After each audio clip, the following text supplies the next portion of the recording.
Tombouctou baton kasara san kelen tɛmɛnen kɔfɛ a siran a n'a dusukami bɛ maaw la ka kɛɲɛ ni kasara ye Alhaji Bara ale ye maa ye min kisira nin bato in kasara la san kelen tɛmɛnen kɔfɛ ale kɔni bɛ k'a lajɛ k'a ka ɲɛnamaya mse ka min fɔ bi o alhamdulilahi rabbil alamin ala ya salo bato kasara yirana ka tila ka ɲinan yirana o ye hɛrɛba y'an ma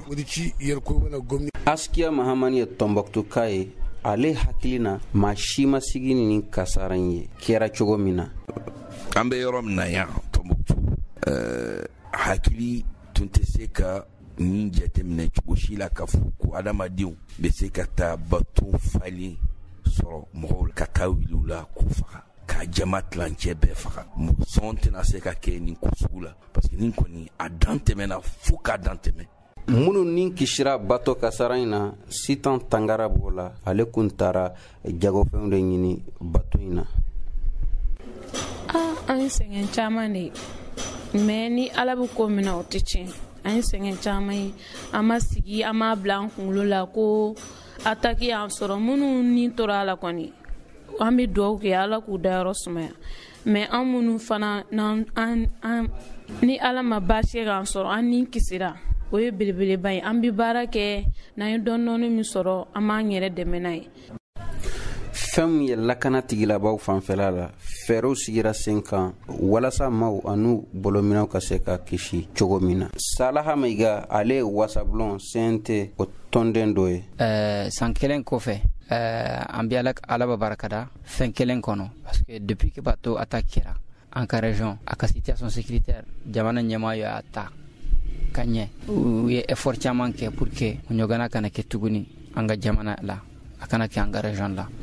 o fana ye effort dɔ de maa minnu kisira bato kasara in na olu kɔni bɛ kuma ɲɔgɔn fɛ bɔlɔlɔsira kan i n'a fɔ WhatsApp bato kasara in kɔni y'a sababuya maa kofɔlen ninnu kɔni i n'a fɔ du kelen mɔgɔw an minnu kisira an bɛ ɲɔgɔn kalama hali sɔrɔ ne ni dɔw kumana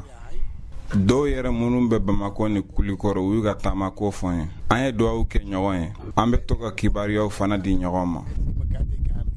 kabini kasara in kɛra an ka cakɛda mun baara dɛnen do bato tani ka segi ma min ye kɔmana fiyɛ ale kɔni ma se k'a ka laadala taama kɛ de toute façon an ma bɔ a ko la hali bi parce que ɲinan an filɛ nin ye septembre kalo in na bato ma wuli mɔgɔw dalen bɛ ɲɔgɔn kan mɔgɔw bɛ fɛ ka taa ka segin ka na mais taa ka segin tɛ se ka kɛ parce que hali bato kelen ma se ka wuli Salaha Mayiga ni ale ye wasabulon CNT tɔnden dɔ ye ale kɔni ka fɔ la ko bato ninnu kɔni bɛna taama daminɛ hala tɛna mɛn parce que fɛn mun kɔra san mun tɛmɛna ne yɛrɛ b'a dɔn bi da la ko bato bɛna daminɛ yanni sɔnni parce que ji yɛrɛ donna a bi kalo kelen ɲɔgɔnna bɔ donc bato campagne fluviale bɛna daminɛ a bɛna daminɛ hali a tɛmɛ disposition bi ka taa yamaru dira conseil des ministres la mɔgɔ minnu ni kisira bato kasara in na ani mɔgɔ minnu fatura a ko la u somɔgɔw kɔni bɛ ka ɲini faamaw fɛ ka se ka fɛsɛfɛsɛli kɛ walasa k'a dɔn ko in ju bɔra yɔrɔ min na an kɔni an b'a ɲini jamana ɲɛmɔgɔ fɛ a ka hakili to an na halisa parce que an ye commerçant ye an bolofɛnw jenina rescapé u k'u kɔfilɛ la halisa u k'u kɔfilɛ rescapé la gouvernement fana kan ka a bolo dɔ a yɛrɛ k'a lajɛ minnu tɔɔra nin ko in na ani minnu jogina nin ko in na bolo fara ka k'u ma dɛmɛ ka k'u ma pour que choc min kɛr'u la a ka se ka kɛ fɛn ye min ladɔnnen de don jamana fɛ jamanadenw fɛ jamanatigiw fɛ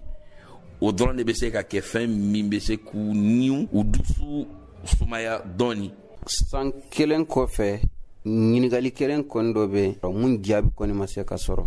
jɔn de kɛra sababu ye ka kasara lase nin bato kofɔlen in ma ɲininkali do min jaabi kɔni man di ka daa kan